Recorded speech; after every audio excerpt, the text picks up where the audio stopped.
নমস্কার বন্ধুরা, কেমন আছো সবাই? আমার নতুন আরেকটি ভিডিওতে আপনাদেরকে স্বাগত জানাই।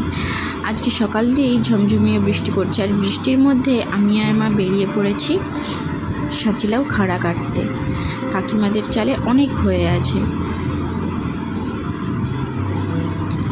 আর এই সাঁচিলাও খাড়া কেটে কী করব সেটা জানতে হলে ভিডিওটি কিন্তু শেষ পর্যন্ত দেখতে হবে।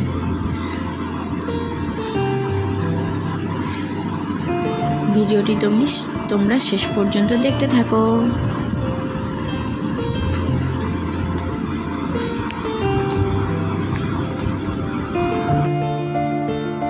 দেখো, খাঁড়া কাটা হয়ে গেছে। এবার আমরা চলে যাব আমাদের বরজ বাড়িকে। আমাদের বরজ বাড়ির ছাদে দেখো কত পুঁই শাক হয়েছে। দুটো পুঁই শাক কেটে নিচ্ছি। আজকে এই পুঁই শাক আর সাঁচিলাও খাড়া দিয়ে কী রান্না করছি সেটা জানতে হলে কিন্তু ভিডিওটি শেষ পর্যন্ত দেখতে হবে। প্রথমে একটি বাটিয়ে গরম মশলা নিয়ে নিয়েছি, আর সেটাকে কড়াইতে ভালো করে ভেজে নিয়েছি। এরপর কড়াইয়ের মধ্যে তেল দিয়ে দিলাম, দিয়ে অল্প একটু চিনি দিয়ে দিলাম। চিনিটা আমার লাল হয়ে উঠে গেছে। এরপর আমি এর মধ্যে দিয়ে দিলাম পেঁয়াজ কুচি, এরপর দিয়ে দেবো রসুন বাটা, এরপর দিয়ে দিচ্ছি আদা বাটা, দিয়ে একটু ভালো করে নেড়ে চেড়ে দিয়ে দেবো টমেটো কুচি। একটু ভালো করে নেড়ে চেড়ে দিয়ে দিলাম লঙ্কা গুঁড়ো, হলুদ গুঁড়ো, দিয়ে ভালো করে নেড়ে নিচ্ছি। মশলাটাকে ভালো করে কষিয়ে নিচ্ছি। মশলা কষানো হয়ে গেছে। এরপর এর মধ্যে দিয়ে দেবো আলু,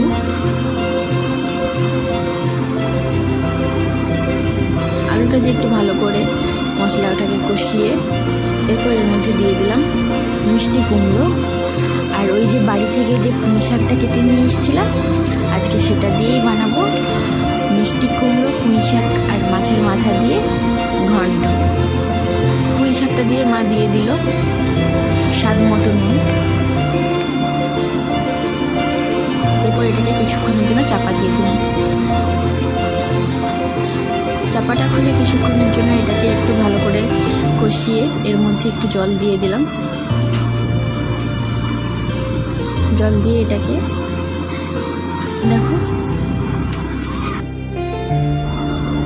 দেখো প্রায় সবজিগুলো আমার সিদ্ধ হয়ে গেছে, আর জলটাও অনেকটা মরে গেছে। এরপর একটি এরকম হাতা দিয়ে সবজিগুলোকে একটু ভালো করে ভেঙে দেবো। সবজিগুলো আমার ভাঙা হয়ে গেছে। এরপর এর মধ্যে মাছের মাথাটা, যেটা আগে থেকেই ভিজে রেখেছিলাম, সেটা দিয়ে দিলাম। দিয়ে ভালো করে একটু নাড়াচাড়া করে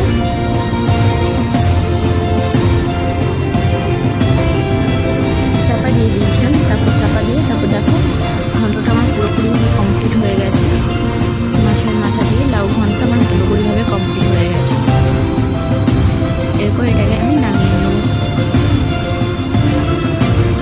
এটাকে আমি নামিয়ে নিয়েছি। এরপর এর মধ্যে দিয়ে দিচ্ছি ভাজা গরম মশলা।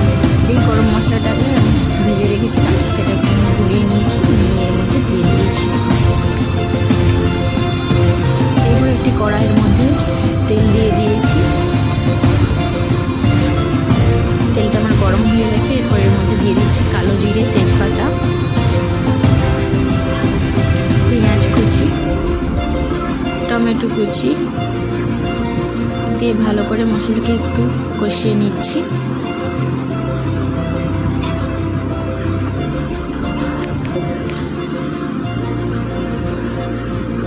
পেঁয়াজ কুচি, টমেটো কুচি আমার খুব সুন্দরভাবে একটু ভাজা ভাজা কষানো হয়ে গেছে।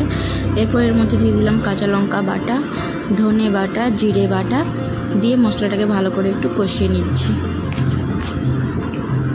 আর দিয়ে দেবো পরিমাণ মতো হলুদ আর মশলার জল, দিয়ে ভালো করে মশলাটাকে একটু কষিয়ে নিচ্ছি।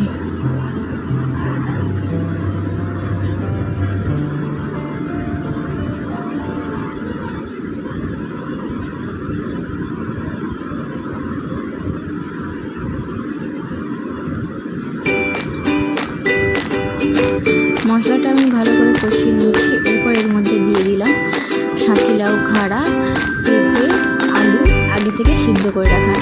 আর দিয়ে দিলাম অল্প পরিমাণ মতো লবণ, দিয়ে ভালো করে মশলার সাথে এটাকে ভালো করে কষিয়ে নিয়েছি।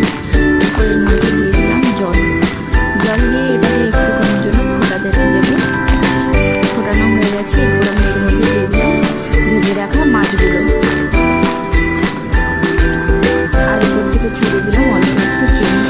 দেখো তরকারিটা আমার পুরোপুরিভাবে কমপ্লিট হয়ে গেছে, আমি নামিয়ে নিয়েছি। ভিডিওটি ভালো লাগলে অবশ্যই লাইক, কমেন্ট, শেয়ার করবেন।